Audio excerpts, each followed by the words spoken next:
services is not an actual thing because like in terms of trying to sell, like to optimize for websites to rank on the first page of Google, right? It doesn't actually happen that way because Google will naturally just filter out the websites, right, that would be of the most valuable result and just give it to the user simply because Google can identify what is good and what is not.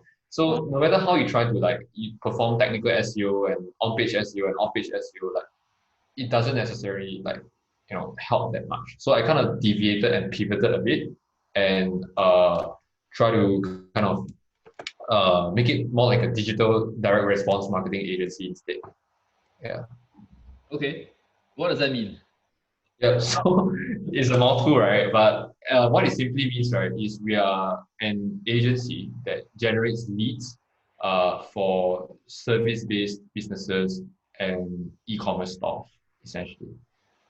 Okay, generate leads. But SEO is just one of the ways that you do it. Yeah, that's correct. That's correct. Yeah. Cool. All right, I'm just going to take down notes while we talk. Yes, please. Yeah. Yeah. Okay. So cool. SEO is one of the ways. What else do you use? I guess so like ad the typical ad platforms as well, like Facebook, Google, Instagram, maybe. yeah, 100%. So we do use Google Ads. We do use Facebook ads, Instagram ads as well. We don't actually touch things like LinkedIn and TikTok and WeChat because those are unfamiliar platforms that we are not particularly like good at. So we don't do what we are not familiar with, basically. Yeah. Okay. Cool. Yeah. Cool. All right. And okay, so that's I guess in a nutshell what your business does. Where do you think your main problems are right now then? Yeah, so I think my main problem really is in hiring like the A players to come into my team. Like I'm happy to pay the A players well, Okay. but they have to be tip top. Like I'm talking about they have to be better than me. That's the only reason why I'm hiring them. Like, I mean, not the only reason, but that's a major reason I should say. Yeah. Why I will be hiring them is because I want them to be better than me. Yeah. So aside from that, right, another problem is I'm in the business. Like I attend to kind of most of the customer inquiries and I'm kind of like the 24/7 round the clock guy that they can just WhatsApp ask questions. And I'm okay with that because I think that's how you started as well. Like you did the 24/7 thing and then you were just so focused on the customer that you just want to deliver the best product. Yeah. So that's what I want to do in my business. Like I want to be that 24/7 guy, but I know to a certain degree, not many like people in terms of employees kind of, I should say, mindset would be willing to accept that. You know what I'm saying? Well, it's all got to do with like what's in it for them, right? Like employees Yeah. also have goals of their own, and Yes. as a business owner, one of the main problems that we face is that we have an assumption of what the employees' goals are, and typically, and it's very common that most business owners think that it's monetary in nature, but it's not. Monetary compensation is just one of the factors that get people to stay. And if you think of monetary like terms, then it's going to be very, very costly to get someone to do a job because you're starting to think of every minute, every hour, how much is it paid, and then you scale up from there. So things add up pretty quick. Yeah.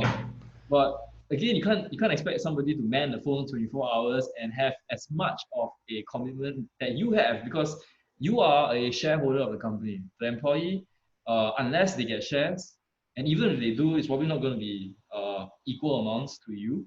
So there always will be this gap in terms of commitment, in terms of like what they can put into the business. So there will be that disconnect. What business owners will have to do, and most probably will be better also, is to rather than expect one guy to do 24 hours, come up with a shift system so that you have 2 or 3 people that take care of the entire 24-hour block. That way, I think it's more manageable. That's how Yeah. we did it also because we ran a 24/7 operation. So that's how we essentially provided 24/7. Not one guy doing 24 hours, but multiple guys doing 24/7. And it also differs, right? Between the hours of like 9 to 5, which is the working hours in Singapore, then you get the main bulk of your guys there. Off hours, you might get slightly lower, but enough to cover the hours. So it's stuff that you have to think about. But that's for support. Like you also have to think about whether that's something that your customers want. Because in terms of hosting in what we did, right? Support is crucial because what is the consequence? The consequence is that the business goes down, the customer's business goes down. In marketing though, is there something that is running Yeah, that? yeah. So you'll be surprised, right? So in marketing, like if an ad account gets shut down, like Oh, what about traffic? that's it. Like Yeah. no leads are coming in anymore. Like that's you're done. So the moment ad account shuts down, right, we want to respond quickly by means of activating the other ad account and turning it on Mm. like ASAP. And then obviously there are like some uncontrollable I should say circumstances Yeah. whereby like Google My Business these things get taken down as well. I for no good reason also. Yeah. So those are the small little things that we kind of need to tackle. Maybe 24/7 support is not really needed, but 24/7 response time, like sorry, 24 hours response time. Yeah, that I think is a must. Yeah. Okay. Well, we can think about that and help you structure something Yeah. that can solve that. But first of all, we need to think about the entire business operation that you have and really start questioning our assumptions. Like I think you left a comment and I was like telling you that one of the things that is super important. Oh, I think it was because of the RSAT funnel. Uh, Yes. I think you mentioned remove, right? Remove is one of the Yes. steps. And the key between, in fact, it doesn't just apply to that funnel. It applies to most of the things that the CEO and the business owner does. Is Okay. to come from a position of intentionality, Okay. right? And to be super clear about why something is there. Okay. So, like the RSAT funnel, remove, for example. Yeah, you can just look at the business as is, right? And go like, oh, I'm doing this. Maybe I can remove that. That's just a very basic, superficial level of looking at things, right? Okay. If you come from intent, if you come from intentionality, you start questioning deeper. You start questioning why certain things are done the way they are, or even why certain things are done. For example, just the 24-hour support thing, right? Maybe that's not even necessary because if you break down your business goals and if you want to like support the customer, what does the customer want? The customer wants traffic. The customer Yes. wants leads, right? Yes. Then is 24-hour support a priority? Maybe not. Okay. This is something that you might have to think about, right? Okay. Number one, whether it is or it is not necessary. Yeah. Number two, how necessary it is, because that affects also the level of support that you provide. Is it just, oh, hey, we have detected a problem and we are fixing it, and then it might take you 4 hours, but that's fine, right? I'm just saying. Yeah. So the other way is, maybe there is a problem. You fix the problem, but you don't need to reply or you don't need to do anything else, and you wait till the next day, business hours, then you reply. Something like that, right? It doesn't mean that 24 hours means you have to reply at that certain second, that certain minute. It depends on the kind of support that you need, the kind of service level that you must give your clients, and what they're actually ultimately looking out for. If it's just if it's something that goes wrong, like maybe once every few months, and you stop the bleeding, then that's fine. Maybe next day, 8 o'clock, 9 o'clock, then you restart the campaign or restart the service. Maybe that's fine. Maybe in that case the customer has no problems because sometimes things go wrong. As long as the bleeding is stopped, as long as you're not wasting money, I think that's something that potentially could be a fix around. It could be a workaround. It doesn't need like one guy sitting at a screen watching things. Just an example. So anyway, back to that question, we have to really really be sure about the intent behind everything that we do, including the business goals. So you said that you're a business that dealt with direct response. Yes. So I'm assuming that your goal, then the market gap that you see is basically customers that want more sales, businesses that want more sales, that want more traffic. Okay, so to address that, I think that the market gap, right, is actually there are a lot of marketing agencies out there that kind of just focuses on the wrong things, like the vanity metrics, right? Things like the clicks, the impressions, and the the shares, the likes, like all those things. Those things to us doesn't really matter. What matters to us is you can get leads, sales, and revenue, and that is really what differentiates us from all these other marketing agencies. So we want to consult, right, the client on such a deep level that we actually want to craft the offer like with the client. We want to sit down and dirty with the client face to face and ask them what is the white hot offer that your marketplace needs and is something that you can deliver on. That's the difference between like us and our competitor. That's where we find the market gap is, because all these other agencies, right, they're kind of like, oh, we're gonna use Facebook ads, we're gonna use Google ads. But to us, like, or rather from my standpoint, is not so much about the technology, it's more about the psychology on how you can kind of convert those website visitors into paying clients. Yeah. Wait, so you work with them on their product as well, their offer? So because the offer is an extremely important thing to convert the website visitor, right? You know what I mean? It's like it's probably the most important thing. Like driving traffic, right, is not the important thing. Like with money, right, you can buy as much traffic as you want. The traffic is not the issue. The issue is the offer. If your offer is bad, then it doesn't matter if I send like 10,000 web visitors to your page. It's just not going to convert. Do you know what I mean? So that's what we mean by direct response marketing, right? Like you want to speak to the customer to the extent that you can immediately get a response, which is, you know, quote unquote direct response, I guess. So yeah. Okay, so wait, so how wow, there are a lot of questions in my mind now. Yeah, please shoot, yeah. Clients, who are your clients typically? Yeah, so typically we have like chiropractors, we got like service-based businesses, chiropractors. We have you know what? Let me just pull up my client list and give you the industries. Yeah, sure. I have it. If you want to screen also, that's fine. I can make you a. I'm not sure whether the clients are comfortable like having their name out there. I guess it's fine actually, because yeah, actually, you know what? I guess it's fine because I kind of put it on the on my website anyways. But I gotta hide some that has NDA, so you give me one a while. You just hide the names. I just want to look at the industries. Are there any commonalities between the people that you serve? There are certain like commonalities in the sense that some of them belong to the same industry, some of them not. I mean, belong to the same category, I should say. They are like a service-based business. So that's kind of I should say the commonality.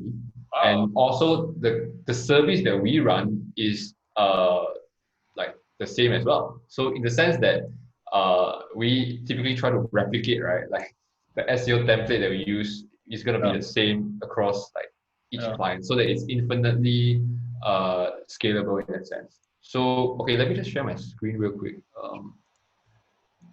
I actually saw one of your videos that you did live, and then I saw your process. You had this like 4-step audit process. Yeah.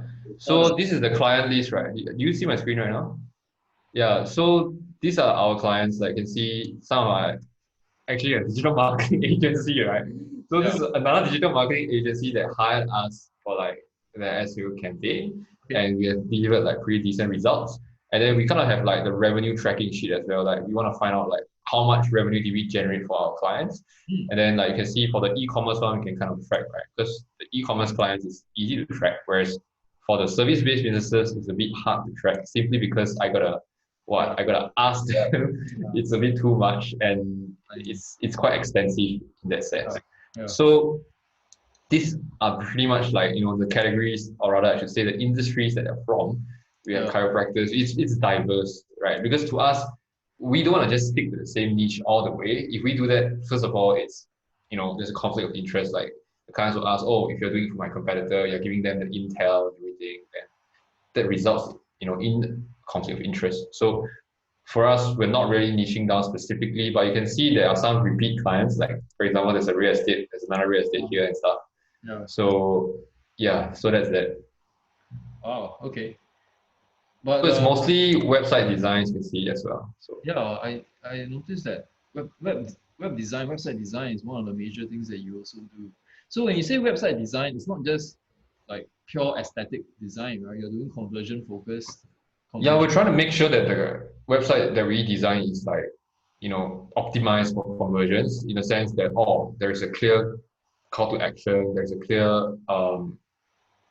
copy on the page. There's like a proper direct response copy that's on the page, like that speaks to the customer. Because if you think about most websites, right, what most websites are really doing is they basically put like, oh, I'm like, we have been established since 1972. We've been the greatest thing since sliced bread. But the reality is like nobody gives a shit about any of that. Like what they really care about, right, is whether you can solve their problem. Yeah. So what you really need to do is you want to basically speak more about the problem and basically articulate the problem that they're solving and position yourself as the authority in that field that you can solve their problem.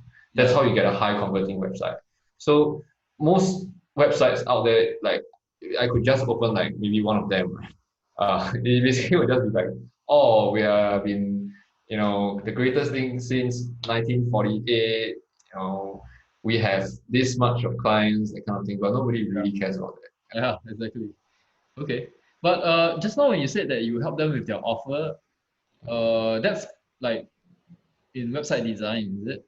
Uh, yes, yes. So, like for instance, if the offer, right, like on the website uh is subpar, like it doesn't have a very strong, compelling kind of attraction towards it, right? We'll basically tell the client, look, you need to craft a different offer. Because no matter how much traffic I send to your website, right, you're just not going to see results. Yeah. So it's not so much about, oh, you got to rank your website on the first page of Google and then you suddenly see, an explosion in sales. It's more about how can you craft an irresistible offer that your competitors can't craft Yeah. and you can actually deliver on that offer. It's about how can you, essentially eliminate and completely like eat your competition alive with an irresistible offer. That's what we want to do. So earlier on, right, I had a meeting with like one of my clients earlier this morning. Um, they're actually like a hair grooming kind of company, hair grooming product. They basically do like men's grooming and stuff, right? So they will basically they have a subpar offer now. It's not compelling enough, right? Okay. Because there's no mention about the guarantees on the website. There's like no free delivery, like that's mentioned site wide and stuff. And then there isn't like a free gift, attached for each order. So what we did was we basically consulted with them and say, look, you have a shitty offer, like let's make it better. So what we did was we said, okay, number one, we want to make sure that we can refund the customer the difference and say that if you find a cheaper product, for this particular model, because they're kind of like they house multiple brands, right? They're like a what should I say? Like they're like the Harvey Norman of like men's styling, men's pomades and stuff. So they're like the departmental store of like hair pomades, right? Okay. So hair waxes and hair pomades. So what we told them was like, look, number one, we want to make sure that we can guarantee the customer that they can't find a cheaper product for the same model. If they can, we'll refund you the difference. That's number one. Number two, we'll offer free delivery as long as your like delivery is above a certain amount. Yeah. And then whatever the amount is, right, is dictated by the competitor. If the competitor says free delivery above 35, oh, my free delivery is going to be 30. Do you know what I'm saying? Mm. And lastly, right, we're going to give free gift for the customer. So for every order that comes in, right, we're gonna like throw in a free, like, I don't know, a free comb or something. So yeah, so that's really it in terms of like crafting an irresistible offer. We want to sit down with the customer and just analyze, like, from start to end, right, what the customer buying journey is in terms of what are they thinking, and then what's the demographics, what are they looking out for in the market, because that's the number one thing that we care about, like the offer. Yeah, yeah. Okay, that's really good stuff. Actually, that's kind of different from what I thought you were doing. There's an emphasis on SEO, right? But like what you're Yeah. doing is actually much more than SEO, right? Yeah, so the thing about SEO, right, is like I mentioned earlier on in our conversation, the problem with most businesses, right, is they just want to hire an agency and just say, oh, Jim, can you like send me a whole bunch of traffic so that I can immediately explode my business? Like, that's Yeah, not the way it works, man. Like, you got to really sit down and ask yourself, like, what can you offer that your competitors can't? If you can't do that in the first place, you can't even do that in the first place, you shouldn't even exist. You know what I mean? yeah, So the reason why I existed, right, like my company existed, is because I found that there's a market gap, and most marketing agencies care more about the vanity metrics than anything else. yeah. I've worked in another marketing agency before, so I know.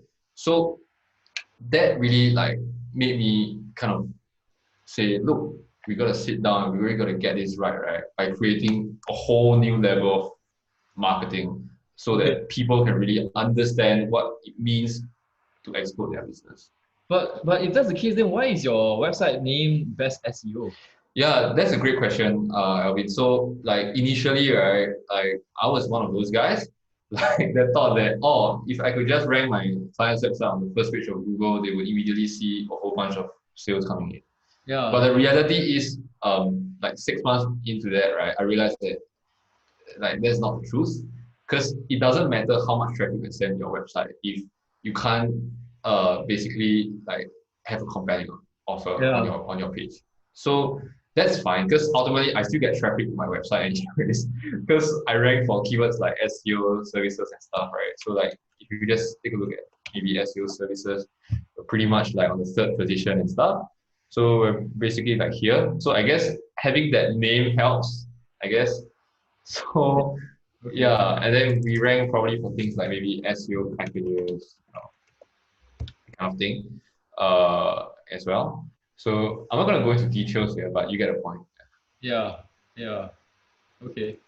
Uh, okay, okay. Well, yeah, let's talk about that.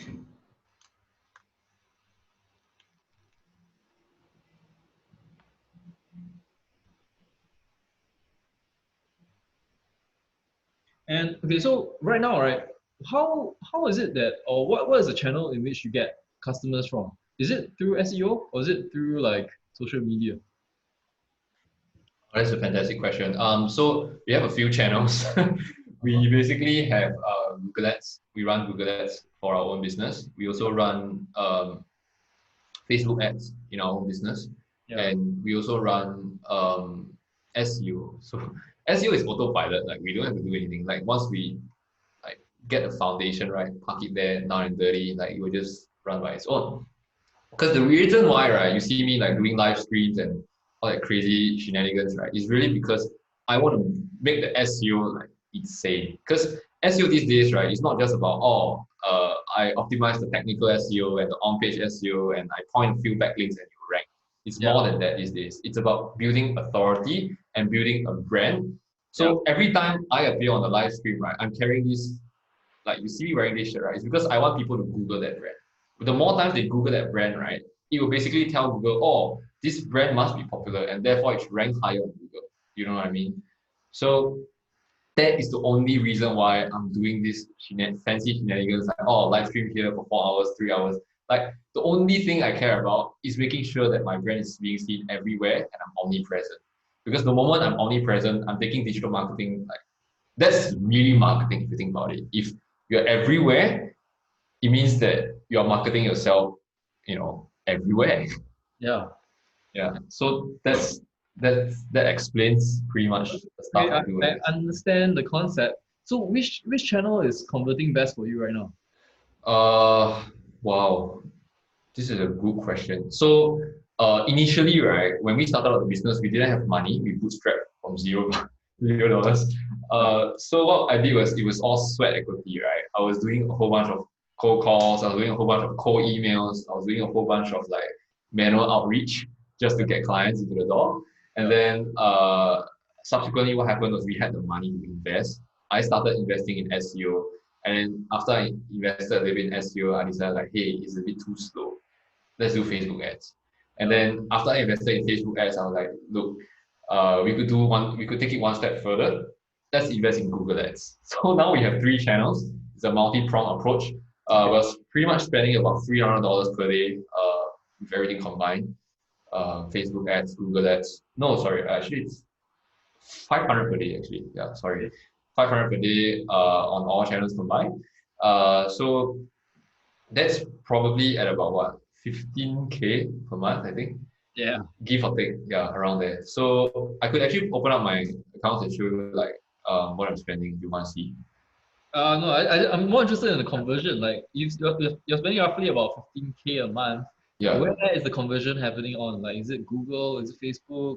Or yeah. So the bulk of the like leads that I get right is definitely from Facebook because the leads that I get from SEO is too slow, yeah, right? Whereas for Facebook, it's like steroids. Like the moment you pump it there, it's down and dirty. There's a good lead magnet. If you have good direct response copywriting, it just draws and just sucks in the lead. Like you yeah, know, it just comes in more like instantaneously, right? Whereas for SEO, you gotta wait like it's a long term game kind of thing. yeah. So a problem with SEO, right, is that um, it's it's not I should say it's not that tangible in the Okay. sense that you have 100% transparent monitoring dashboard because Google doesn't show you the keywords that people type in and Yeah, converted, yeah. right? What they will do is they only show you the keywords that they type in on Google Search Console, but they won't show it on Google Analytics because they removed that feature many years ago. Okay. So I can't track that, but I can track everything on Facebook. I can track So everything on Google Ads. You know what I Facebook, mean? Facebook, is that your best converting source? Uh, no, unfortunately. The people that are on SEO, right, convert like maybe 80% of the time. And then on Facebook, it's probably like 30, 30 to 50%. But usually if I qualify the lead properly that's coming from Facebook, right, Yeah. it's pretty much a one call close if I do it right. But again, everybody is programmed differently. So not every like client behaves the same way. So I can't say that for everyone. Okay. Okay. Yeah. Okay. Okay. Okay. So you said your best converting is SEO or SEM? Yeah. SEO, SEO. Yo. Huh. Are you sure? Yes, because I usually ask the client, right, like, hey, where do you find us? Then they'll say, oh, I searched for this keyword and you appeared and Do stuff. you, do you know the keywords that they are searching for? I ask them, but usually what they reply, right, is something like, oh, I forgot it. I just typed something very long. Then I'm like, what? Okay. Okay. Yeah, but recently we did get more and more leads coming from SEO because we started our website like last year in May, and then our website has been around for only like 1 year, 2 months. So the SEO effect has really only recently like taken place, right? If you just want to take a look at this, like maybe I could just show you an Ahrefs. You're still looking at my screen, right? Are you? Yeah. Yeah. Okay. So just put this aside here. Okay. If you take a look at like our website here. Yeah. Uh, okay, I gotta key this in, I guess.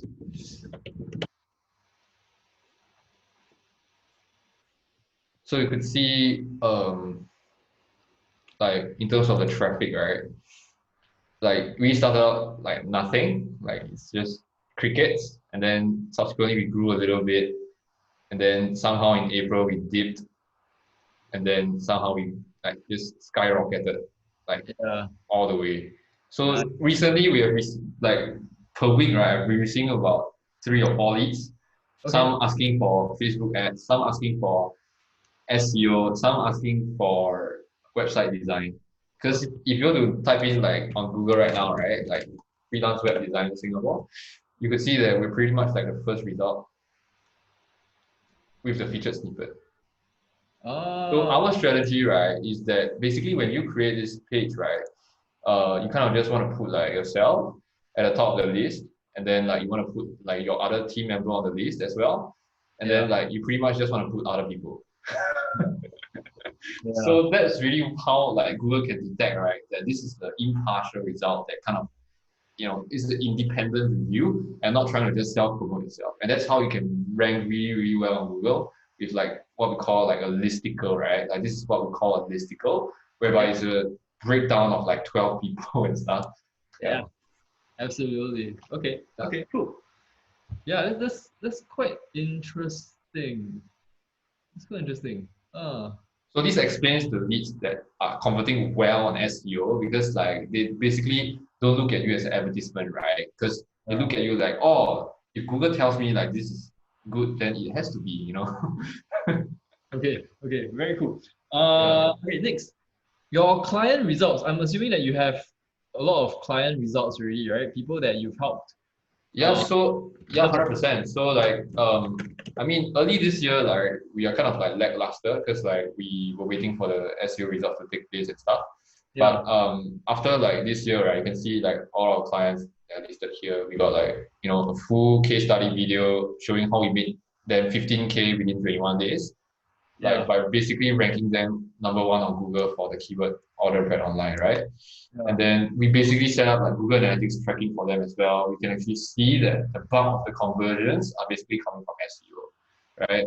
Uh, and then here we got like 4 actual case studies, right? Like we actually, I mean, I basically broke down like, oh, this is how much we put in, this is how much we got out, and then like this is how much we got out again, and then I did the math for them. I basically calculated like the unit economics, right? Like yeah, how much did we put in, how much did we get out, what's the cost of goods sold, how much does it cost to acquire a customer, what's your expenses. We minus that out, and then we get the net profit, and then we were like just straight on, right? Like just bang, that's the amount of money that you get in terms of return on ad spend and return on investment. Because the only thing that we care about is return on investment.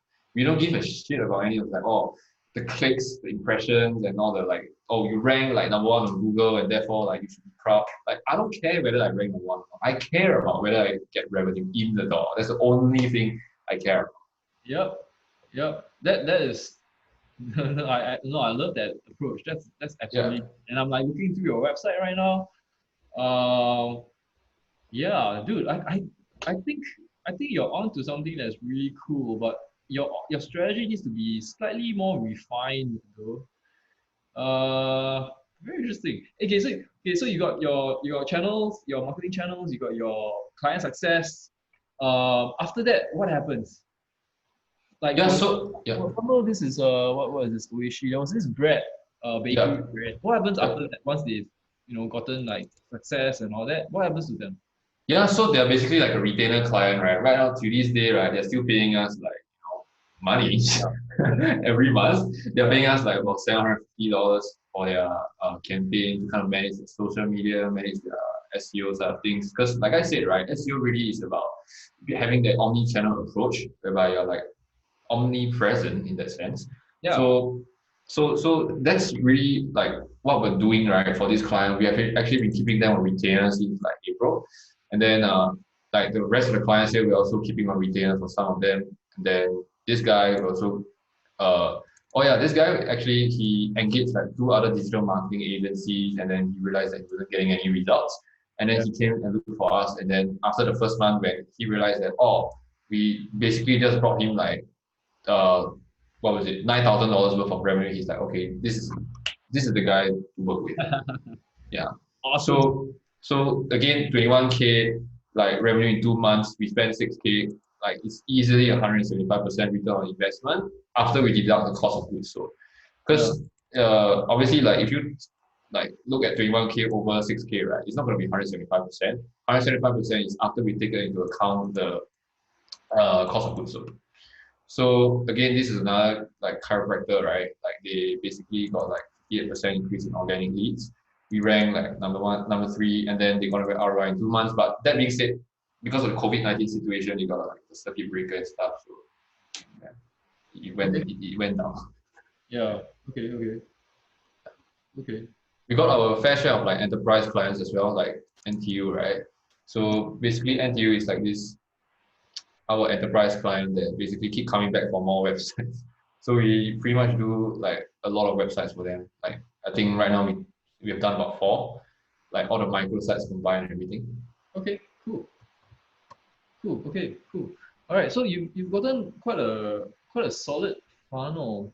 Uh, and you think that right now the main problem is actually building a team to grow that business, this business? Oh yeah, 100%. I think Alvin, like I really need help, right? Like getting the A players on the team, right? In the sense that I want to hire the best people that's available in Singapore, and I don't want to just hire anyone that just applies for a position and then just shows me their portfolio and expect me to hire them. Because I don't care about like any of that stuff. What I care about, right, is are they buying into my vision and whether they specifically like are better than me in all the aspects that I'm currently doing right now. Are they better than me in Facebook ads? Are they better than me in Google ads? Are they better than me in SEO?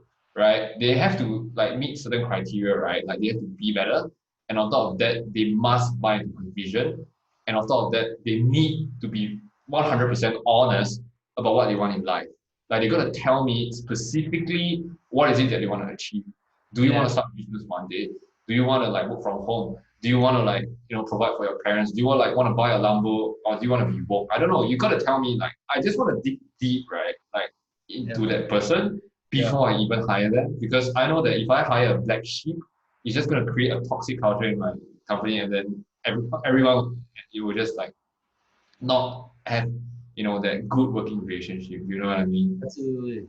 So right now, how do you hire people?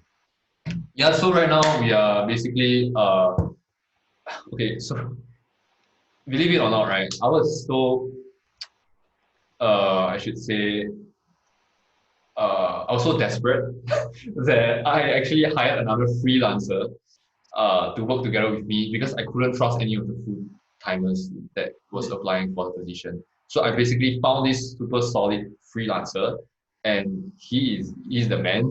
Like I'm actually relying on him for like web development work right now. Okay. So he's actually on my like team and stuff. Like we actually work together. We go for pitches together. We are on the same WhatsApp group and everything. So right now we have a very very small team of 4. We pretty much just want the A players right now. We don't want any like we don't want it to hire.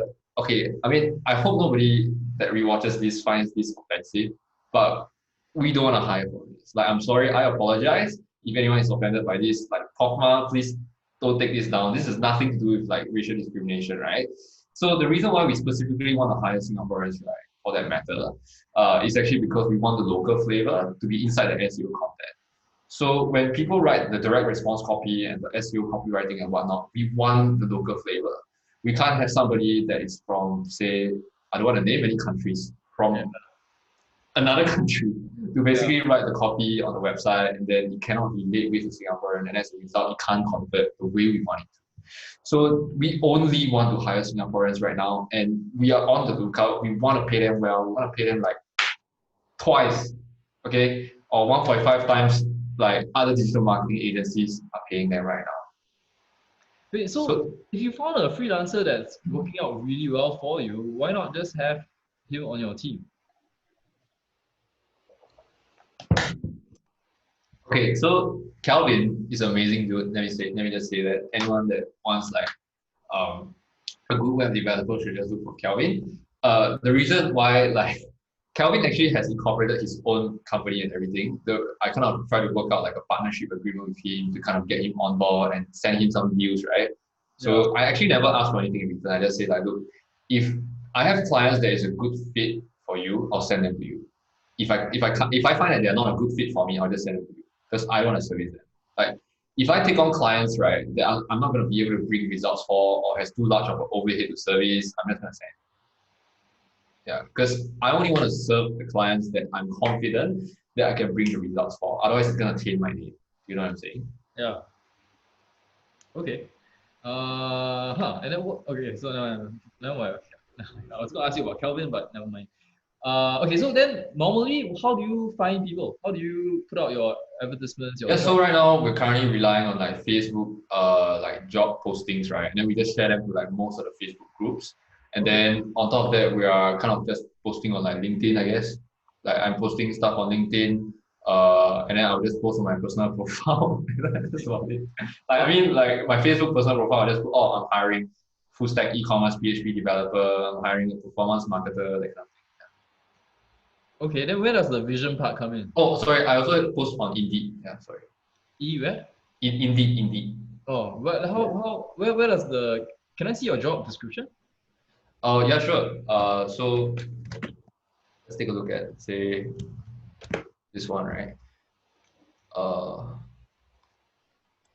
okay, I actually forgot the password. Let's try this one. Hope it shows up because usually it doesn't. Oh, okay, it's other companies. Anyways, okay, let me go to Facebook. I think Facebook has the job description. Okay. Uh,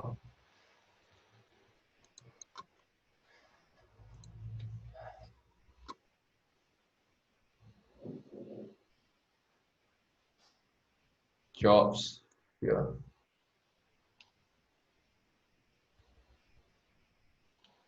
it's taking a while to load, but it's not a big deal.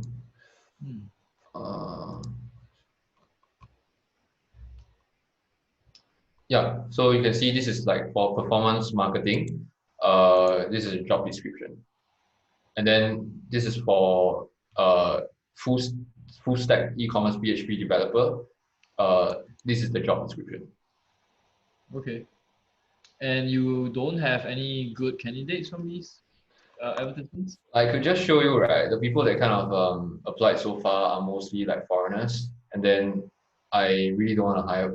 Like I said, like there's a reason behind it. It's not because That's fine. yeah, it's not because I'm like against them or anything. Like yeah, I have nothing against them. It's just that it's a connection level kind of thing. Like, yeah. So, um, if I look at managed jobs, right, you can see we got a lot of applicants, but they're mostly from like, oh, Sri Lanka, Yeah. Yenga. I can't. I'm sorry, but I really can't accept any of these people. Yeah. Okay. Okay. No, that's totally fine. I mean, you have your own requirements, and that's fine. But if you're not getting the leads or any even interest in um your ads from the people that you are wanting to target, that means the ads are not connecting with your ideal target. Right? It's just like a business ad. In this case, it's a job ad, but it's like it's the same for a business ad. You have to find an ad that actually that can attract the right kind of people that you want to have. And clearly from like this result, it is not. Number Well, one, okay, you need to disqualify these people yeah. more, and number two, you need to make sure that the right people are interested to just like send in a response or Yeah, send in an inquiry. yeah, sure. Like Alvin, right? The thing is, I kind of don't actually run traffic. Like I don't run it as a job ad, but I actually do get Singaporeans applying for it on Indeed. Yeah. So I can't actually show you right now, but on Indeed, right, the same job descriptions, I actually get Singapore applicants. And then Okay. when I actually try to assign them a task, right, like I actually interviewed like maybe two or three candidates that actually applied for the web developer, web designer position. And Uh-huh. then I felt that they were really irresponsible and it's not going to be a great culture fit for them to join the team because Hmm. what happened was this. I'll tell you the events that transpired. So basically, when I told like her to kind of, can you create a mock website within this deadline, right?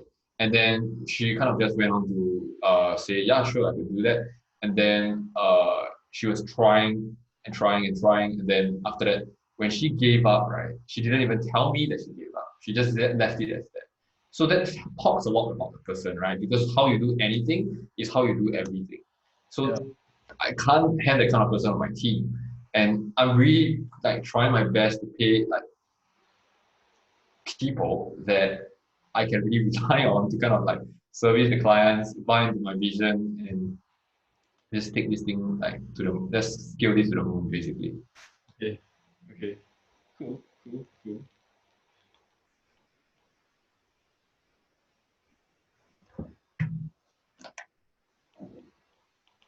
Do you know the specifications that you're looking for? The job specifications you're looking for? I see like there's a web developer, there's an e-commerce developer as well. Yeah, so you can see we got a couple of positions, right? Like we got a direct response copy writer, we got a website designer, we got a performance marketer. Basically, a performance marketer is someone that set up like Google Ads and Facebook Ads, and then for website design, to design the web design mockups, and also ultimately develop the website because it's easy if you use like Elementor, right? I know you use Elementor. Yeah, then, I recently switched to Thrive. Yeah. I saw that you recently switched to Thrive. Before that, it was Elementor, but Thrive is good though. Okay. Anyways, this is the one which is the copywriter, right? The person that writes. Okay, so based on what you said just now about hiring Singaporeans for that local flavor, I completely get that. And I think for a copywriter, that's absolutely necessary. But for performance marketing, why is that necessary? Yeah, so basically they are the ones that will actually be in communication with the client, right? They're actually servicing the client. So they kind of I kind of want to like them to, okay, I can share with you this story, right? I won't mention the race, but basically there was a foreigner that kind of was working with a client in the previous job that I had, and then the client just kind of asked, "Do you outsource your job to like the Philippines?" And then that was like the moment that I saw, and I was like, "Look, okay, I think we should really just hire like Singaporeans in my team. If not, I'll get that kind of response." And I think that in the long run, right, it also creates a more connected culture that everyone can kind of connect on the same level if the team is like just full of Singaporeans, right? Whereas if I were to go on to like hire someone from India and I don't know, Philippines and maybe Malaysia and that kind of thing, right? It would naturally like have diversity in the culture, but also at the same time like have some form of unfamiliarity, and it's a bit more difficult to connect. So that's the kind of culture that I'm trying to go with. I mean, I haven't created a culture deck or anything, but what I'm saying is like am trying my best to do that, and I don't see why like that there is anything wrong with that, considering that I'm paying like these people a lot as well. Like I think I'm paying above market rate for that matter. So yeah, that's what I think. Okay, there are certain issues here that must be addressed. One is, okay, if it is the current state of affairs, that means you've already known that you are willing to pay above market rate and you cannot find the talent that you're supposed to get or you want to get, and it's been a while, then okay, it's not been a while yet. I mean, it's been excuse me, it's been probably about say a month max. Okay. Is a month max, like is a month a lot in your opinion? I would actually have at least one kind of solid candidate by then already to give you like kind of like an assurance. Otherwise, number one, the ad isn't very good, or number two, the job market isn't very good. So that's one thing, right? If that is the problem, then you really need to start figuring out ways around this. You mentioned that localization is a problem, communication with clients and all that. Totally get that. From what I see, right, you have certain functions that are more back end, certain functions that are more front end. What do I mean? Client facing, client interaction, that's front end, correct? If you want a local guy to do that, that's totally fine. Now, is it easier to find a local guy with tech experience and is able to talk to a client? Or is it easier to find a local guy that has the ability to talk to a client? Obviously, it's the one that doesn't have tech experience, right? Usually when you find tech experience and the ability to talk and you want them to come together, that's a bit tougher, right? And there are usually two things that we hire for. One is aptitude and one is attitude, correct? Yeah. If you want to hire for both, it gets very expensive. Okay. Okay. So I would rather just hire for one. If you want to find somebody that can speak to the client, can manage a project, that is actually very easy to find. I mean, I don't just want a project manager. I want like somebody that can like be on the front line in the trenches doing the work as well, and then also reporting to the client what he has done. Because that person, right, is gonna be 100% clear of what he has done, and he has the ability to service the client. You know what I mean? Because like I have had, seen rather experiences whereby you hire the account manager and then the account manager doesn't like know anything about the tech side of things, and then there's this extra overhead, right, which is the account manager that kind of doesn't do you know any technical related job, which I just want to completely eliminate, because I know that the best function is that you can just put the tech person to kind of respond, right? Because most tech people, right, even though as much as they may be technically well versed, they can also like speak up as well if you give them a chance. I've seen as well in many cases, in my past jobs and stuff. Mm. No, I'm actually, I agree that that is the best and most ideal case. The problem is the cost. The problem is the excess of that, the availability of that talent. Yes, yes. So if you're looking at scaling, maybe you can consider some other way in the meantime to help you get to that end goal. The end goal obviously is to build up a world-class team, right? The Yeah. team being your ability to serve your clients. Um, what I'll do right now is to break down the roles that you want to have. From this page, I can see that you want to have performance marketing, you want to have a copywriter, you want to have a design architect, at least 3 roles, right? Yeah. I'll break it down and including that client servicing, I also have probably another role for that. So these are like responsibilities. And if these are the responsibilities that you need in order to have a full team, don't be caught up with having just one guy encompassing all these areas. It makes finding a job or finding a candidate very, very hard. And sometimes it's unnecessarily hard. So unfortunately, I love Singapore, but it is a small country. And if you want to look for specialized skill sets like performance marketing, copywriting, yada, yada, yada, it might not necessarily be very easy to find that in Singapore. So I would suggest that if you can, you find the tech skills here outside of Singapore, wherever, um, as long as the candidate can perform to that role, and you find that role also that you want where the clients are serviced. So you find an account manager who can talk to the clients.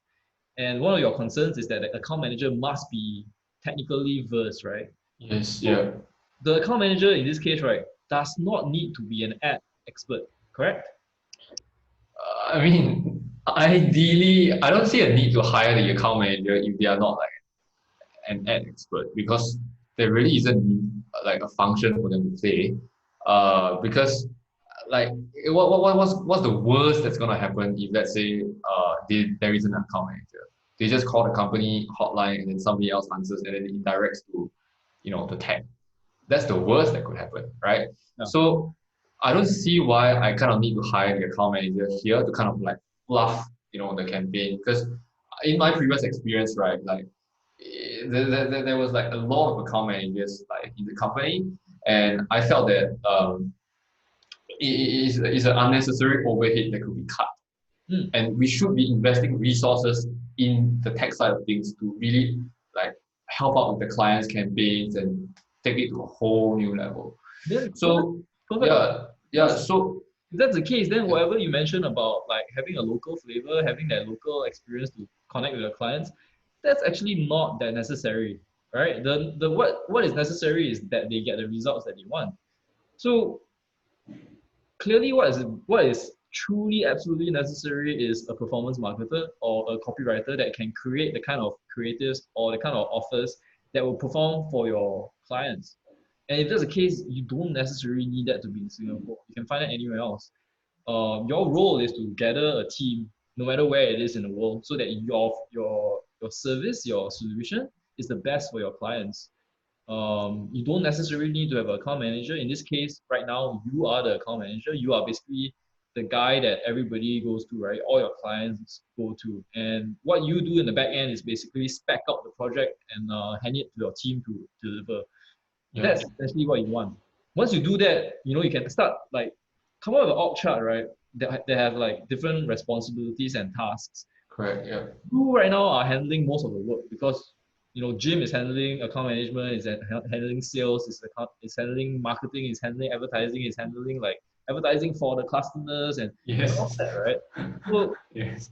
now your job is to start finding people that can take on certain of these like responsibilities away from you. um, you're right that we need to have the best people, and the best people is always very subjective. So the true secret to find A-star players, right, is that you need to know what an A-star player is. Based on your description just now, your A-star player is almost like an entrepreneur already, because he can basically do everything. He can talk to the client, he can do like really, really good acting, he can run like campaigns. So this guy is like a superstar. You are not going to get this caliber for like $3, $4, $5,000, correct?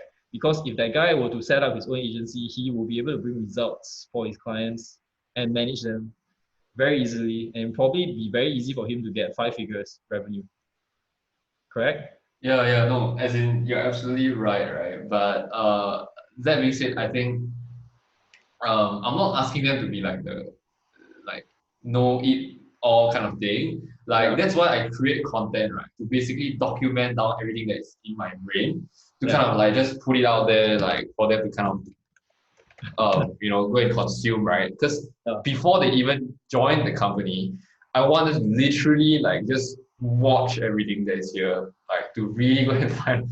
Like if they basically have not watched like any of the stuff here, I don't want to like get them on the team, right? Yeah, yeah, So like they need to kind of buy into the vision at the start, like that, we are here to kind of like make our clients money. If that's not what your passion is in, and that's not what your ultimate goal is in, right, then it doesn't really matter, right, yeah, whether I have you or not.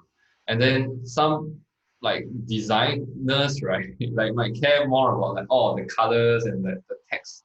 Like is it yeah. big enough, small, or is it like too wide or too thin or whatever. Like I don't care about any of it. Like the only thing I care about is basically like just generating the money coming in. That's Okay, all. Yeah. So they need to buy into that vision first. And if until we have reached that point where they have bought into the vision okay. and like fully understand that's their job function, I think that I should not basically like offer them a position at all because Yeah, it's not very fair for me to hire them. yeah. Yeah. Okay, absolutely. I no, I think this is stuff that you really need to focus on, and this has to come from everything. Like, okay, so let me share my screen. Yeah, sure. I'll show you what I mean. How do I do that? I'm trying to get rid of get rid of this. How do I get rid of this? Just Uh, stop sharing. You should see a stop sharing on the bottom right. I think. hang on. I actually don't see it though somehow. It's so weird. Oh, okay, okay. Sorry, it's shifted to my other screen. I think. Oh, Pause share. yeah, Stop share. Yeah. Okay. yeah. Now. Okay, Okay. There all we right. go. Let me take over.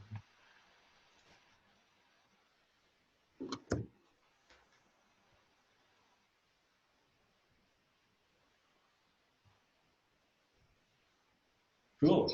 All right. So, you have a few things right now that I will definitely work on your business. The first thing is your vision. You are helping people make money. That's great. But it's not very specific.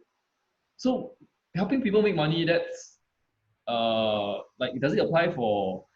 I know what I mean, but does it apply for like all kinds of businesses? Is it like a specific kind of business? Is it like who is it that you're trying to target? Who is it that Yeah. what is the kind of business that you're trying to help? why is making money more important? Because if you just say it's making money, then it becomes very, very transactional. Yeah, of course. To be fair, right, Alvin, I think so to kind of put it in a lower level, I would say, at a more granular level, right? Like the vision is to basically help small business owners to kind of market themselves, right? To kind of put themselves out there to essentially get them the leads that they deserve and get them the business that they deserve because they have been suffering from a lack of leads because of poor marketing. Like Right. they might actually have a good product, a good service, but without making enough noise in the marketplace, they can't actually get the kind of success that they want. Right. So that's the main target audience, right? But every now and then we do get the enterprise clients coming in, like Nanyang Technological University and that kind of stuff. I mean, if they come, I can't stop them. Like I'll just do, you know what I mean? So yeah, No, no, those people are fine. But the main bulk is definitely for you will be SMB success, and yeah, particularly I think service-based businesses. yes. 95% of the time, it's like that is what it's going to be. Service-based businesses, small and medium businesses. Yeah. Yes. So you are in a business of helping like SMB succeed.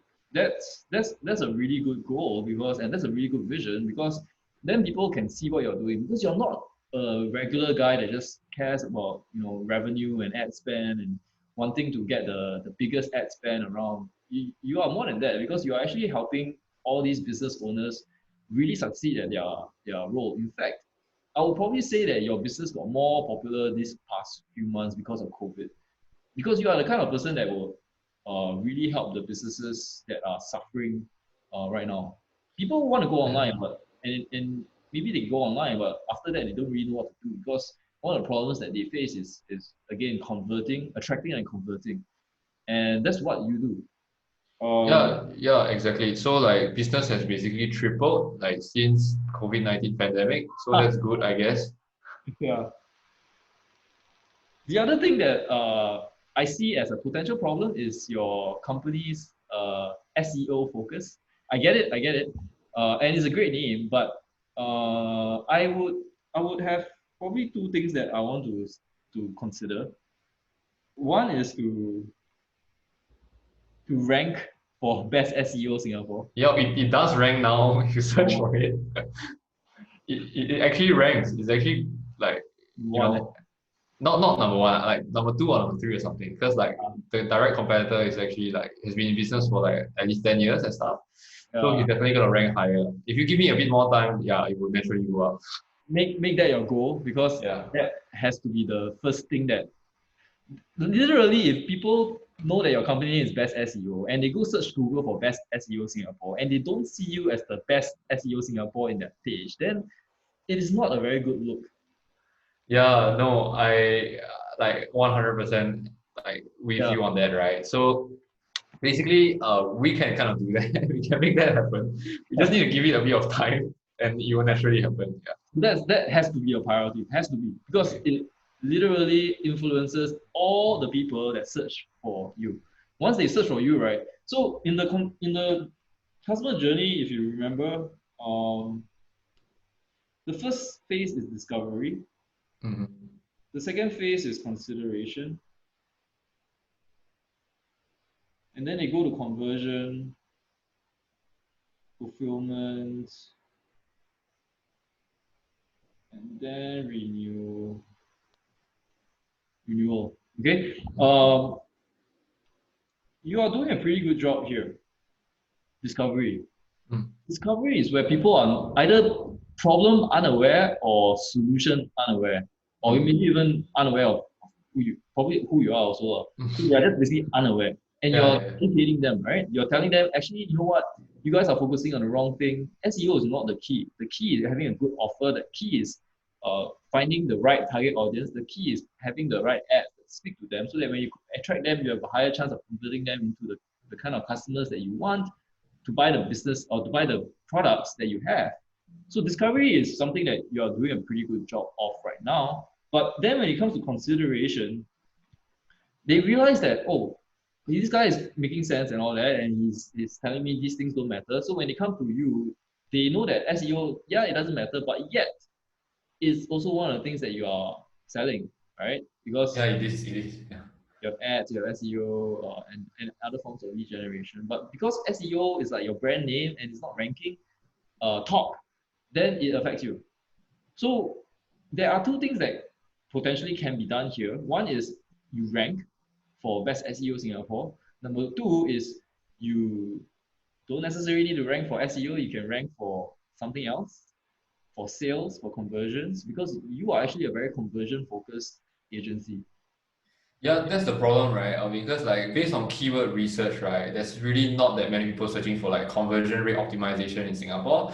And then another thing is like for the best SEO thing, right? If you were to search it like as a one word, right, like BEST SEO as a one word rather than split them up, it will show up as the first result. That's for sure, 100%. But in terms of like if you were to put a space there, then obviously it won't show up. Yeah.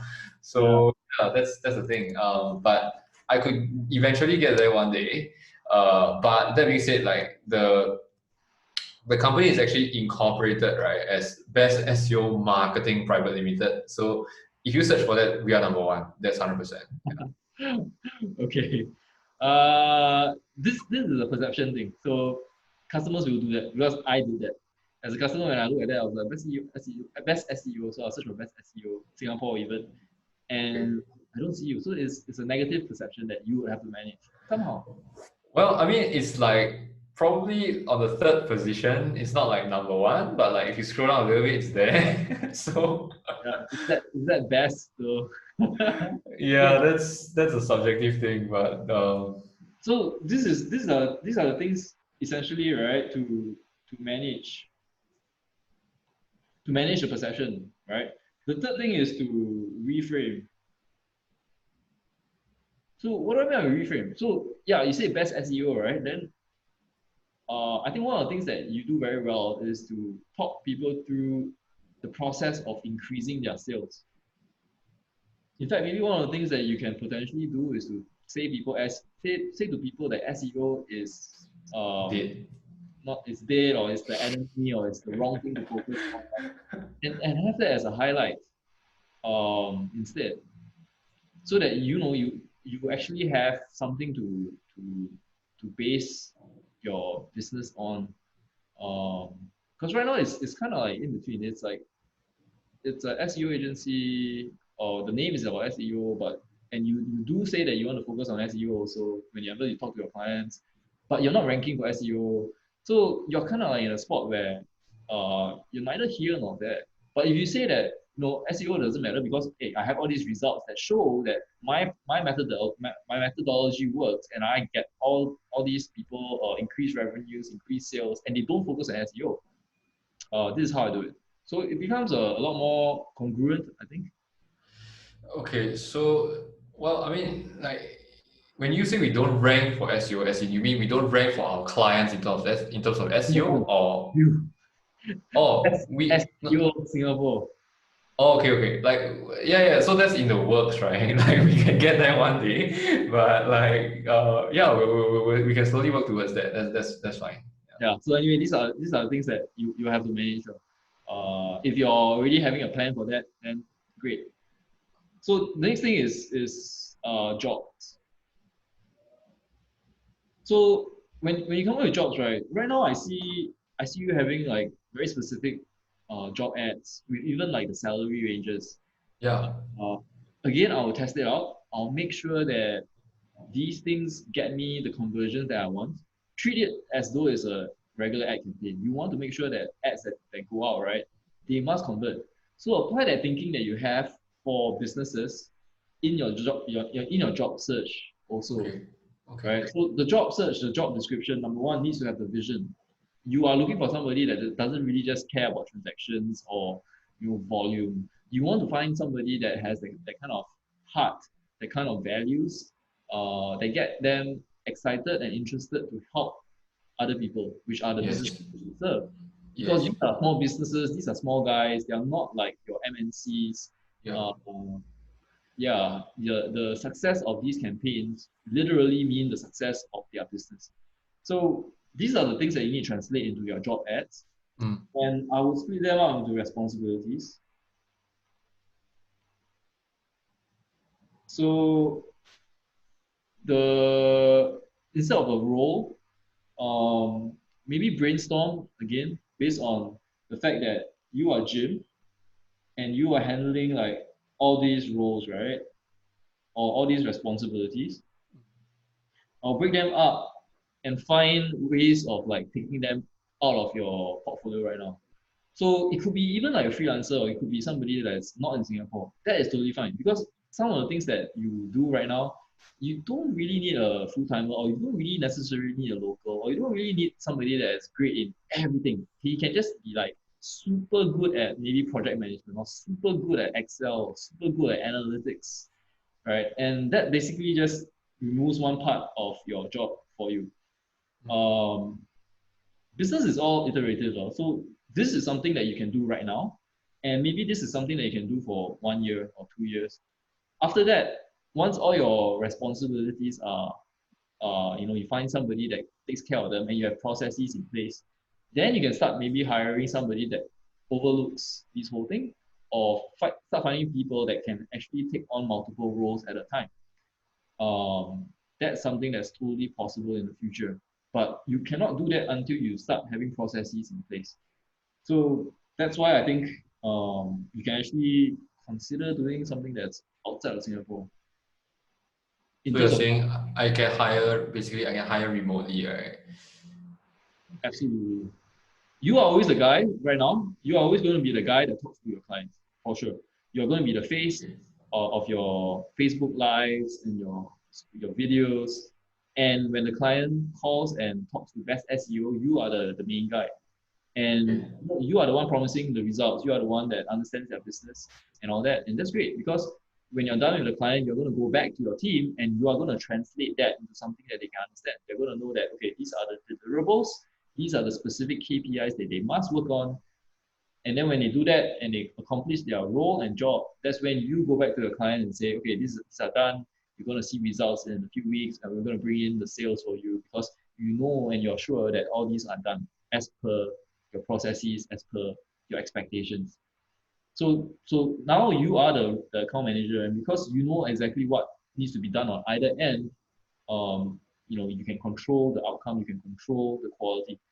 So that's something that I'll do right now because, yeah, like like like how I do it is, there needs to be a process of ownership. This is what we do for Vodien, right? So you own, you fail, you teach. There needs to be ownership in the roles, which is something that is happening here. You have multiple ownerships. I would get people to own specific responsibilities, get them to try it out, get them to fail, get them to grow in that role.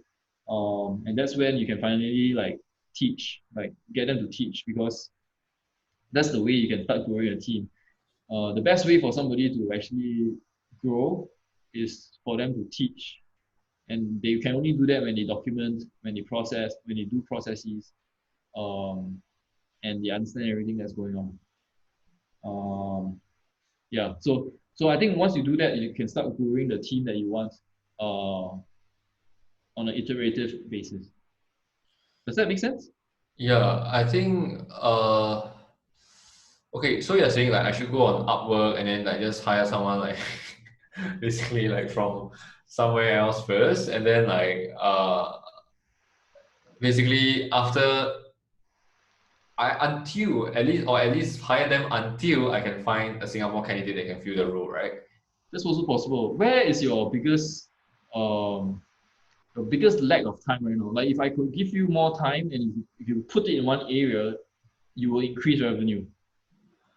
Wow, that is a fantastic question. I've never actually thought of it that way. But um, like what your question is basically saying, like if I could free up time, right? Where do you want me to free it up from, right? Not necessarily free up time, but like put time more into a certain like activity. Or like revenue generating activity? Ideally, yes. I think the revenue generating activity is in doing the sales. Okay, okay. Yeah, like it's getting on the phone with the prospect or the lead and closing the sale. That's the revenue generating activity. Do you have Like a do you have a lack of leads right now? no, no, no. Okay. We never have a lack of leads. This, Like if we turn on the Facebook ads right now, right, and I just pour money in, right, I will literally just get a torrential downpour of leads. The then issue Jim, is this not is with the your leads. answer already, Jim.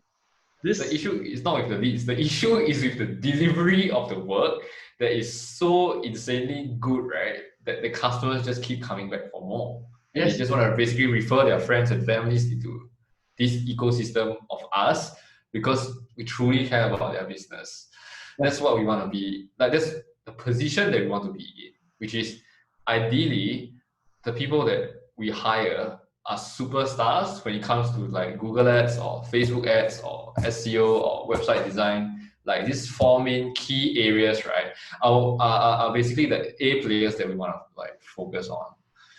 So these A players, like they don't have to be good at all four. Like they probably just want to be good at maybe like one, like Facebook ads, and then the other guy like maybe just want to be good at maybe Google ads, and then the other guy maybe just have fantastic design, and then after they are in their role for like maybe 3 months, right, then they can maybe like inter teach and that kind of thing, like swap, I don't know, maybe not swap, but like just teach each other, and then everybody kind of know about each other's role, right? That's kind of the culture that I want to have. Like everybody knows what each other is doing. That will ultimately guide the campaign, like towards Yeah, success. yeah, yeah, absolutely. That's definitely something in the future. For now, I remember seeing your that screen just now that you had 4 candidates in your team, right? Is it? Calvin is one of Uh, yeah, like 4 team members, right? them. Right now, yeah. I mean, including myself, even so. Okay, so the besides you, the rest of the three of them, they are all handling website design.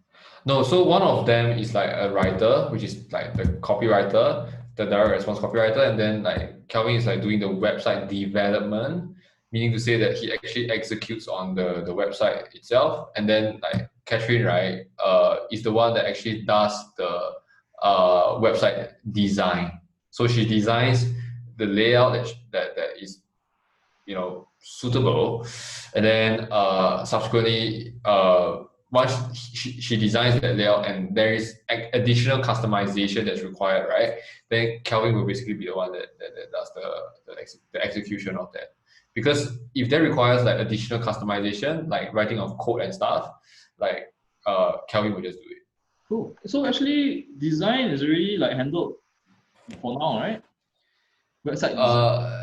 Yes, but with the volume that is coming in terms of the leads, we definitely want like more designers, because if we don't have enough, then it's just not gonna cut it. Yeah, Yeah.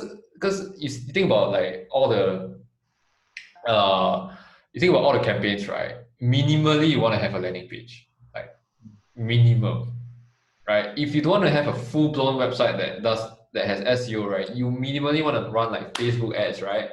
You need a landing page. You need a high converting landing page, Yeah. and that's why the design needs to be there to create that high converting landing page together with the copywriter. Yeah. Which is why I'm also hiring a copywriter. But for now, if the copywriter is a rare breed, then they kind of have to play the copywriter role themselves. You know what I mean? Which is Yeah. what I'm doing. I'm doing all 4 roles right now. I'm even doing the sales. I'm even doing the account management. I'm Yeah. basically, Exactly. Which yeah, is I'm basically everything now. Which is why I want to immediately remove myself from like all these roles, because I don't want to be in the business anymore. yeah. After being in it for like close to maybe what, uh, close to like maybe 1 year, I'm sick and tired of it. I just want to remove Yeah. myself right Yeah. now. Yeah, So okay, so your job right now is very very clear. The one thing that is going to be your priority yeah, yeah, is going to be sales. yeah. Look, I'm like Alvin. Look, I just want to be in the seat of selling. Like I don't want to do anything else. Honestly, like if there's one thing I can do for the rest of my life, I just want to do the sales. Okay, yeah, that's great. But to get there, this is the thing that you need to work on. Yes, yes, that is the priority right now. That if I want to set this company up for success, right, is hiring the A players Yeah. for all these functions that you just like listed on the screen. I will focus on one right now. Of these three here, figure out the one that will take the most time value, which I don't know, maybe it's design, maybe it's ad management. Find that and start building up for that. What do I mean by building up? Building up means that you need a job description. You need to know exactly what the guy needs to deliver for you. If it's design, then what exactly of design does he or she need to do? What kind of knowledge does he or she need to have? You need to be very clear on the processes that that person needs to know and needs to adhere to. So these are the processes that are going to be part of your web design system. So think of it as okay. So we might not necessarily find the best people that we want. It might be a very good person, but may not be technically very adept or very experienced yet. Okay, so that's actually a very realistic kind of job candidate that we can find. If that's the case, right? Obviously she or he is very good at web design already, so that's why you hire her or him. When they come on board, yes, they can do web design, but how do you want them to do web design in relation to the system that you have? Do they use what kind of software do they use? Well, yeah, so like typically for most of the websites that we design for clients, it's like using like WordPress and Elementor Pro because it's like dummy proof, right? Like even if you don't know how to write code, you can just do it anyways. Yeah, So we basically just like pretty much use Elementor Pro across all our clients' websites, and also probably because like it loads faster, I guess, yeah, like to a certain degree. And then you can kind of just see the immediate layout, right, of how the website looks like as well. And then you can just put it on a staging website, show it to the client. The client says, give the green light, and then that's it. But we find that like the bottleneck, right, is like the client actually has to agree with the website design, and then they give too much of like a crap about, oh, the color is a little bit like too dark, like the width is a little bit too short. Like we basically just want to cut away all of that shit because it doesn't matter at all if like you have a shit offer and then you care about, oh, this is a bit too small here, it's a bit too big here. Like nobody gives a crap. Like if the offer sucks, it sucks. That's it. Like that's yeah. the message that we're trying to get across. But so far, right, we have had a lot of like bottleneck when it comes to delivering on the client's websites. Like they kind of just say that, oh, can you give me a few days to consider this and that kind of stuff? Then we were like, okay, sure. We'll just give you a few days to consider, and then they just a lot of back and forth, right? So I was thinking to myself, like maybe I should just say to the client, just give me the money, I will get you the leads. Whatever I do on the back end, you just trust me on this. Otherwise, we're not. If otherwise, it's not a good fit for us to work together. Yeah, Deal or no deal? yeah. Do you know what I mean? Because That's exactly all what the I'm thinking. Because yeah. Jim, you're not the SEO guy. I'm trying to get you away from the SEO thing. Try to brand, try to start branding yourself as a conversion expert or conversion specialist, because this will affect your proposals that you talk to your clients on. You're not a web designer, you're not an SEO, you're not an ads person, you are a conversion specialist. What does a conversion specialist mean? A conversion specialist means that a client will not want or will never want to come to you for design changes, for like this or that, or to change pixels here or there, because that's not the focus. That's web design, right? What you're doing is conversion. So that's where you can finally say, hey, I know you guys maybe have different aesthetic preferences, but for me, because I'm a conversion expert, we are a conversion expert agency. This is what we want. This is what we know will work for you. The only like you have to trust me. We'll run it and I'll show you that it will work, because design is not about you. It's about the client, right? It's about the customer, and it's about the sale. And as long as you can show them that, I think that will work. Okay. So basically, for any new clients that I do take on, right, I gotta be like, look, if you want results, you gotta take the method that I prescribe, which is you leave the design to us, you leave the copy to us, you leave the ad copywriting, Google Ads, everything. It's all by us. Yeah. But the only thing we need from you is the offer, Yeah. Wait. right? You must be very clear that you are not an SEO, you're not a website designer. You are a conversion specialist. So whatever they want from you, right? Whether they want website design or ad management or whatever, it is conversion optimized ad design. It is conversion optimized website design. That's the only way you can tell them, hey, actually, I cannot do what you say you want me to do because this is actually conversion optimized. I cannot change it. I cannot change the color. I cannot change it. I cannot change everything. That's the only way. You cannot. Because if you don't say that, right, it's basically my design sense versus your design sense, your corporate like branding or whatever and all that. Like that argument is endless. I was a web designer before. I know how painful it is. So there Oh my must be god, yeah, something, right? That you yeah, tell yeah, yeah. that they will say, okay. So yeah, okay. The bigger goal, the bigger vision is more sales. That's the only thing that will get them to really respect where you're coming from, to respect your services, to respect. Yeah, I think we're kind of not getting enough respect, right? In the sense that they don't trust that we have the expertise to bring them the leads and bring them the sales. They kind of care more about like the colors and like uh and we kind of just give in to them because we were afraid to like offend the client and stuff, which is wrong. I should just be upfront with them and say, look, if you're looking to get more leads and sales, leave everything to us. Otherwise, it's not a good fit for us to work together. Yeah, Bang, just straight on, right? Just tell them that. yeah. You need to be so clear on the fact that you're not there just for a good looking website. You are there for a conversion optimized website. But that's okay, right? Like as a value proposition, like that's But fine, right? that's not okay. That is your value That is proposition. the dream, right? Is that the That's dream? the dream. So No, as in what I'm saying is that is that the dream for like small medium businesses? yeah, So everything is in line here. It's yeah, just about how I yeah. can basically. So this is like the customer that like if you ask customers what they want, they'll tell you they want a faster horse, right? But you got to show them the car. You cannot just like let them tell you what horse they want. You got to tell them, look, you came to me because I can build you a car. I can get you from point A to point B fast. And this is how you do it. It's a car. It's going to look a bit different from a horse. This is a car. Um, if you don't say that, then they'll be like, yeah, but I want a horse. I want a brown horse. I want very nice hair. It needs to be like this size, this shape, and all that. So it's never gonna end. Yeah, Cool. Okay, so my takeaway is basically moving forward for any clients that I do sign, right? Like I'll basically just say, yeah, you want to look for a website designer? Sorry, it's not a great fit. Yeah. You want to look for a what? Google Ads specialist? We're not a great fit. You want to look for like Facebook ad specialist? Not a great fit. But if you're looking to get more leads, more sales, and more revenue, we're a great fit.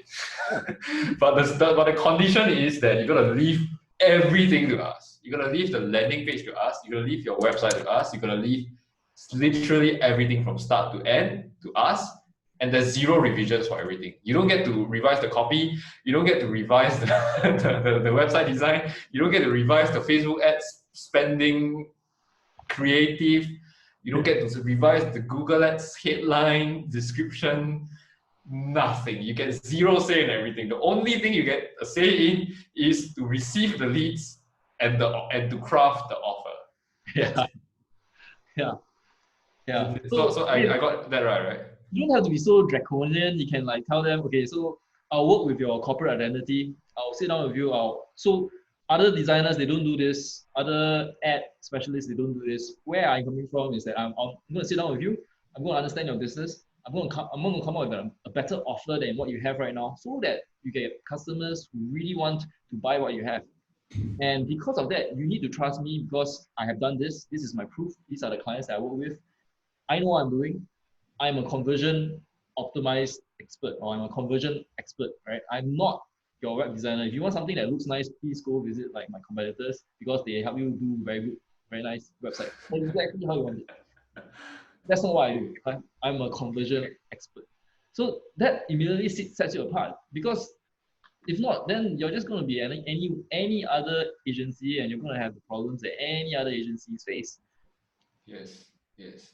Yeah, Because so we're not a branding agency, we're not a creative agency, right? We yeah, are the agency that basically gets you the leads.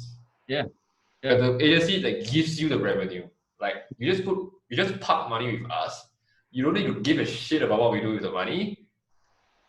You just need to see the revenue coming in. That's it. Yeah, yeah. Yeah. So now, right, moving on, like after this conversation, right, what I'm gonna tell my potential clients, right, or rather the leads that book the strategy session with me, right, I'll basically just be like, look, are you looking to get more customers? And if you are, we're a great fit. But if you're looking for the nicest web design, the colors to fit, you want it to look like a rainbow unicorn, the nicest thing you've seen on earth, it's not gonna be the great. We are not gonna be a great fit. Yeah. But if you kind of like just place your trust in us that we're going to be able to do that, then we're a great fit. But it's contingent on the fact that you kind of need to like craft the offer to be better than your competitor. So before I basically even like allow the client to engage me, right, I usually relook their offer, and if it's a shitty offer, I reject the client. Yeah, like I will just tell them, look, I'm sorry, but if you're like drop shipping from China and you're putting like 100% margin, I'm sorry, it's not a great fit, because it's just not gonna work out. Yeah. Yeah, yeah, yeah, absolutely. So that's the only way you can differentiate yourself. That's the only way you can remove those bottlenecks, and you can after that start building the team that you want because you know exactly what you need, right? You just have to train them up in delivering the kind of expertise that you want to have. That's the only way to scale. Okay, cool. I think I've got like this is a big, I should say, awakening for me, because like I always like didn't have a very clear direction, right, in terms of like the web design, how are you gonna have a process to make sure that for the back and forth, how do we communicate to the client that it's okay and everything. Then that is where all the time gets sucked up from there, because like literally all the clients are trying to ask us, can you like move it like 2 pixels to the left, can you like increase the font size a little bit more, can you like do this, do that. Like it That just does not matter, right? yeah, it doesn't mean anything to us. Like it doesn't like it's just time wasted, right? Like I have to ask my website designer to change, and then like I'm paying the website designer to do that, and then there's unnecessary overhead, like for them to just go back there and log in and then click click click click, it's just stupid doing that. Yeah. Like there's no purpose behind that. Like what's the purpose of that? I don't know. Like having border radius and not having border radius. Oh, suddenly that's increasing your conversions by what, 3%? That can't be the case, right? But what's going to be the case is the offer. So that's what I'm going to focus on, and that's why I emphasized to you at the start of the call, right, that we are a digital direct response marketing agency. Direct response means like we're gonna get the leads coming in like ASAP. So yeah. Focus on a better term. Find a nicer term. It doesn't mean anything. Like sales focus or conversion expert or something like that that tells people, oh, okay, so I know exactly what Jim is doing. Direct response, like what does that mean, man? Okay. The reason why I call it direct response, right, is because there is a marketing that everything that I do, right, I'm basically just reverse engineering what another agency, or rather the top dog in Australia is doing. So there's this marketing agency called King Kong, and then they just call themselves like, digital direct response marketing agency. So Yeah. that's basically what I'm reverse engineering, and that's like where I'm heading towards, basically. Yeah, I mean, reverse engineering and like inferring and referencing, that's great. But you have to remember, if they are the top in Australia, right, they are like servicing like top agency in Australia. Australia has a population of at least 20 mil. That is going to be a lot of people, man. So they are at this point so high up, right? that if you try to do what they do, right, there's going to be a huge disconnect with your market. Probably because they really have a huge base of clients, there's a big word of mouth, they have big like testimonials and experiences and a track record. So they can say things like that and people will be like, oh yeah, I know that. In fact, they probably know King Kong more than what they say they are. You, on the other hand, unfortunately, people don't really know your brand right now. So you need to tell them exactly what it is that you are doing. And it's important because like I mean we just went through this. But once you do that, it becomes super clear, and then you would have people not fighting with you over like design cues and design like preferences. That's something that you do not want to be in. Yeah, sure. I think my biggest takeaway is like, yeah, this is the part where it's the biggest takeaway, because it literally sucked away like all the time that we spend at work, right? In terms of like having the back and forth with the client, and the client just telling us that no, I think you need to change the word here. Like, this is a bad word to use. I don't want to position my brand this way, that kind of thing, Yeah. right? But to us, who gives a shit how you position your brand? Like, if it gives you the leads, right, does it really matter? Like, I don't know. To me, it doesn't mean anything to me. Yeah, if the word is very, very offensive or very, very jarring, then maybe but like usually, yeah. I mean, any small business will understand that leads and customers mean more than being pretty and nice. So this is what I Yeah. mean by having that mindset of intention. So Yes. the 5E method, the skill engine. The first is evolve. The CEO must evolve, and as part of the evolution, like between a 5 6 figure business and a 7 8 figure business, is the difference in the way that you think. The way that a 6 7 figure CEO thinks is that intention needs to be super clear. What we just talked about, like the clients and how they fight with you over those things, is because intention isn't very clear. What is the intent? Mm. The intent having a beautiful website, or is the intent getting more sales? Mm. Right? So as long as your intent is clear, then you'd be like, we don't need to argue about this because Okay. the intent is to have a converting website, and therefore whatever you're talking about, this is a distraction because you're not actually getting yourself to the objective. So yeah, that's something that must trickle down everywhere. Everything that you do must be intentional. Okay. Sure. So I think I will just make sure that messaging is put across to like every client that we work with before we even decide to take them up as a client. Like, we want to put that message out there to them that we're not your web designer, we're not your branding creative agency. We are your rainmaker, in the sense that we just make it rain for your business. Yeah, exactly. And that's actually the message that is coming across from all your live sessions already.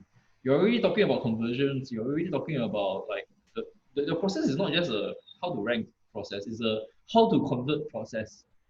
Yeah, like, for sure. So, wait, actually, which live do you watch? I can't remember which one was it. Like it was one where I think we were drinking beer. Oh, okay. That was the SEO audit, right? Oh my God. Okay, so I that was was funny. yes. Yeah. Yeah. So I mean, these are the things that must come across. So everything that you do right now will not talk about SEO. Will not talk about all these things. Really, it will be about conversion. Really. Yeah, you can mention SEO as one of your tools, but it's not about like ranking high. It's about ranking high for the keywords that will convert for your business. Um, yeah. So Okay, that's refreshing. Like, I think that there is a specific like methodology, right, that we adopt, right, which is um basically, we don't even want to pitch the client like SEO at all, until we fully understand that they have been using like paid traffic, like they have been using Facebook ads and Google ads. Because it's proof the of thing concept. about it, right? How can you get like profitable? How can you make SEO profitable, right? If you can't even use Google ads and Facebook ads to make it profitable, Yeah. no way Yeah. in the hell it's gonna happen. Yeah. No way, simply no way. Because like, SEO, first of all, it's not up to you. It's up to Google, and they have an algorithm that you can't fight against because it's not within your control. Yes. Yeah, so the reality is like the reason why we call ourselves best SEO is because we were obsessed with the fact that it's free traffic and it's good. But free traffic doesn't necessarily mean it's good because if paid traffic can give you the instant return on investment that we're seeing in our own business right now, I'm seeing like maybe give or take 10 strategy sessions booked across 2 days, Yeah. which I think is something that most people would want in their business, right? Yeah. So yeah, that's what I think. I think that it's not a lead generation issue. It's an issue in delivering the work and getting the message across to the client that look, you're not supposed to partake in our website design process, our ad writing process, ad copy process, unless we mention like vulgarities and we curse and swear on your ads. You have zero control. Yeah. Yeah. Okay, Cool. that's That good. totally makes sense. So Yeah, that's good. refinement of like, so that's evolution, right? And then there's also vision as well, because your business model will be very, very clear. You're not a designer, you're not an SEO, you're not all these things. You are a conversion specialist. And therefore your vision is to help SME business succeed by helping them with their conversions. And it can be Okay, whatever method that will be. So okay, these are the things that will give you the clarity, because it affects everything. It affects the values, it affects your job description, it will affect the way you train people. Because you're not training web designers, you're training people who can do web design, but for a specific purpose, conversion. So all these things all matter. And yeah, so we can talk about the rest of the 5E some other time. But yeah, these are the okay, basics. So cool. I will definitely work on those things. And then once you have that in place, you can start focusing on the job description. You can start looking at responsibilities that you can just like find people to help you with. That needs you to work on your processes. That needs you to work on your documentation. And you will then shift into a mode where you train people instead. So once you do that, then you start like offloading things to them. Uh, So you're saying in the long run, I should be number one trading, number two selling. These two, right? I shouldn't focus on anything else other than trading and selling, right? in the long run, but you have to do everything now. This is a process that takes time. Unfortunately, There's no shortcut around this. yeah, as entrepreneurs, these are the things that if nobody is doing it, then we have to do it. And you are at a point of time where you have to do that for now. But having the focus of knowing that you need to find people to take these things away from you ASAP. So don't be too caught up on finding like maybe Singaporeans or locals or people here. Um, your because So because yeah, you again use intent, right? The intent yes. is not for them to talk to your clients. You are going to be the one talking to the clients. The clients But might can but I also want to offload the talking of the clients someday. someday, but doesn't have to be now, because that's going to be a few steps later in the future. What's more important right now? That you don't do all these things, the ads, the design, all these technical stuff. And honestly, Okay. the training of these technical stuff, that's going to be a lot easier. So I'm assuming this maybe takes up like at least 60% of your time. Imagine 60% of your time Yeah. you speed up and you can do 100% of sales, or you can do 100% of sales and account management. That will mean that your revenue is just gonna just increase. Explode. Yeah. Uh, Sure. Okay. I think I got clarity on that. I'll make sure that I basically just uh, focus right on getting the people that does the technical work now, because there's completely no need for me to like you know I mean there isn't a need for like the technical people to be in direct contact of the with the like client, because I could just do the account management right now yeah, for now, since I am already doing the account management I might as well, right? So okay, but I know that's not pleasant to hear, but I know there's no choice. So yeah, I would just do that. So I think after this call, I'll probably just go on like Upwork or something and just start interviewing like I don't know, like just start looking for the suitable candidate when it comes to like Facebook ads, Google ads, and whatever it is. Yeah, do that. Your process for ads, your methodology for ads, that can be used to train them up as well. Uh, because honestly, ad management is a commodity. I can really find a lot of people that can manage ads. What you're Yeah. doing, your specialty is conversions. That is something that cannot be found in the market that easily. So always know the value that you have, and whatever that's like commoditized, go and find people that can do it for you. That's going to be so much easier. Correct. Okay, cool. That being said, I think there's one more function that we left out, right? Like that should be the number four, which is like the writing, right? Which is actually quite an important aspect as well. That actually consumes a lot of my time as well. So, What do you mean by writing? The copywriting? yeah, the copywriting. I thought you had a copywriter. Sorry? I thought you had a copywriter. You said there was a fourth member of your team that handles Yeah, but like she can't possibly handle all the load, right? Like if I were to close all the sales in my pipeline right now, I honestly have no idea how am I gonna deliver on all of them if I don't like burn through the midnight oil. So yeah, that's a problem I gotta figure out somehow. it. Yeah. Break it down. Again, this is a big process again. We're running a bit short of time. In fact, we've Oh overrun yeah. by almost an hour. Oh Uh, shit. but okay, so for now, I'll definitely focus on the first few things. That will take you definitely a few weeks really just to work through. And then we can worry about everything else after that. As long as you have people handling stuff that you know that you don't want to do because there are more important things for your business that you should be working on. As long as you get more and more people handling that and taking that away from you, you are going to be able to find the time to do the things that you might have a bit of a problem finding team members, or you might have a bit of a problem like letting go. And it's a process. It will basically like build slowly.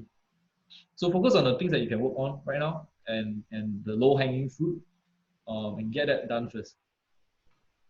Okay. Okay. Yeah, let me go hire the right people ASAP. If not, Yeah. this thing is just gonna crumble. Yeah. Alright. Cool. So Yeah. yeah. So was this session helpful for you? Definitely an eye opener to let me know that what my real identity is in terms of where I want to go to. Because Yeah. I'm maybe all over the place, right? I'm like a little bit talking about SEO, a little bit talking about Facebook ads, a little bit talking about Google ads, when none of that stuff matter. Like the Exactly. only thing that matter is whether we can convert leads into like paying clients for the customer. A lot of Yeah. time businesses, all you need to do is to simplify, because once your product range is way too wide, then you start becoming jack of all trades. It becomes so hard to hire, so hard to deal with clients. Whereas if you focus on one core function and do it well, then you start having everything like start falling into place. Um, But so granted that that core function has sub functions that is a subset of the core function, right? yeah, So definitely. I'm not saying don't do SEO, don't do design. Yeah, you're still doing it, but you're doing it with the knowledge that it is again intentional, right? It's conversion focused. So now you don't do the things that regular web designers do. You don't do the reviews, the revisions. You don't go win like awards for best, beautiful, most beautiful design. You don't, because at the end of the day, it's sales that matter to you. Because for you, what you care about is the success of SMBs. That's all that matters. right. Okay, cool. I think I got a lot of clarity there. So yeah, thank you for that, Alvin. Cool, man. Glad that helped. Awesome. Yeah. So, okay, this is probably something that we can take offline. But yeah, always happy to support you. Let me know how that goes, and then we can if you like me to support you, also we can work something out. Yeah, yeah, sure, for sure. Let's take that offline. Yes. Yeah. But actually, are you recording as well? Or No, yeah, I'm recording. Let me stop share. uh, I actually wanted to use. Oh, I didn't know that there's Zoom recording. Oh, Yeah, there is. okay, because I was using Loom. So Oh. Yeah, but Loom, I'm not even sure whether Loom recorded like the sound from I can send you this. the computer. Yeah, I think that will be better. I think this because I really like use this to record. Yeah, that will be better. Okay, you could actually just upload that directly. I don't think there's any sensitive info. Okay, let me just stop the recording now, and then I can send this to you.